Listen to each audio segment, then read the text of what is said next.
How's the goldfish? Mom of three, Tammy DiNicola, may have a picture-perfect life now, but says she was once living a nightmare. Nearly 2 decades ago, DiNicola became a member of Opus Dei, a religion she says was like a cult and stripped her identity. When I was in it, like I wasn't in touch with my emotions at all. It was like she had died, but yet she was walking in her body. It's a depiction mirrored in the novel The Da Vinci Code, which describes Opus Dei as a religion that's highly controversial due to reports of brainwashing, coercion, and a dangerous practice known as corporal mortification, or self-inflicted beatings. Just like one of the characters in the book, DiNicola says she regularly beat herself with a whip like this one called a discipline, and often had a spiked chain link called a cilice tied tightly around one thigh. The spikes would dig into your flesh. So it was quite painful. All your reading and your mail is read, incoming and outgoing. I feel bad that she feels that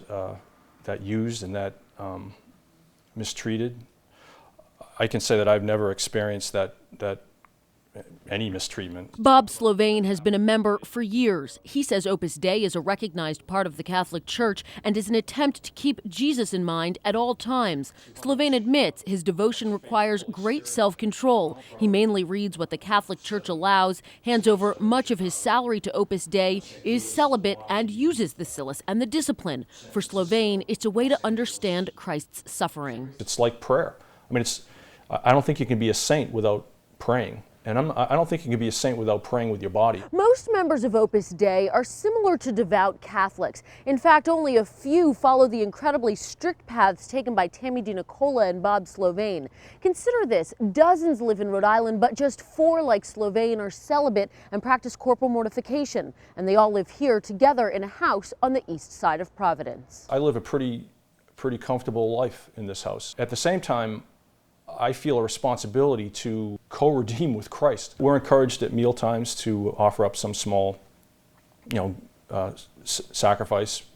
Don't put sugar in your coffee. But Tammy DiNicola never felt comfortable with what Opus Dei asked of her. So she and her mom founded a website called the Opus Dei Awareness Network, or ODAN. It's filled with testimonies from other former members. They also claim Opus Dei closely resembles a cult. No matter what you believe, Opus Dei continues to elicit passionate debate. I thank God every day that I got out of Opus Dei. It's not meant to be kind of a comfortable life. It's meant to be a life of service.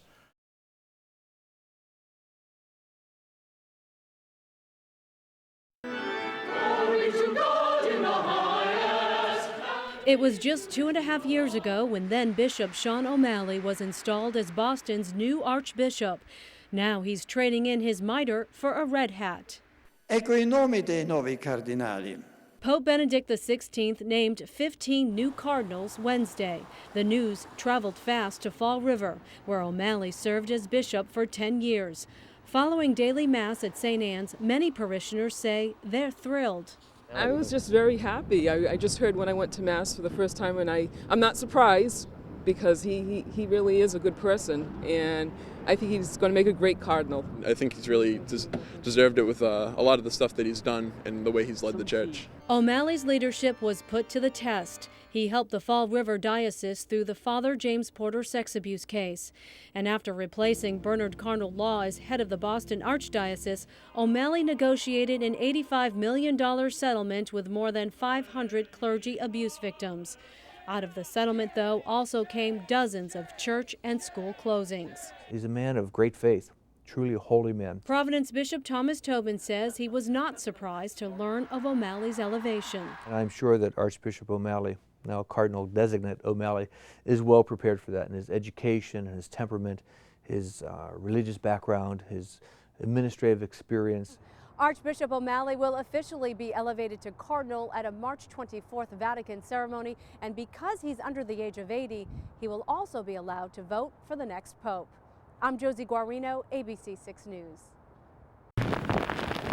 Heavy rains and whipping winds pound parts of Virginia as Tropical Storm Beryl makes its way north.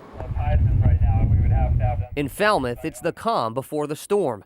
But preparations begin as residents and boaters brace for 60-mile-an-hour winds and seas 1 to 3 feet above normal. This is an enormous wake-up call, I think, for all of us, officials and residents alike, that we are, although it's still July, in the hurricane season.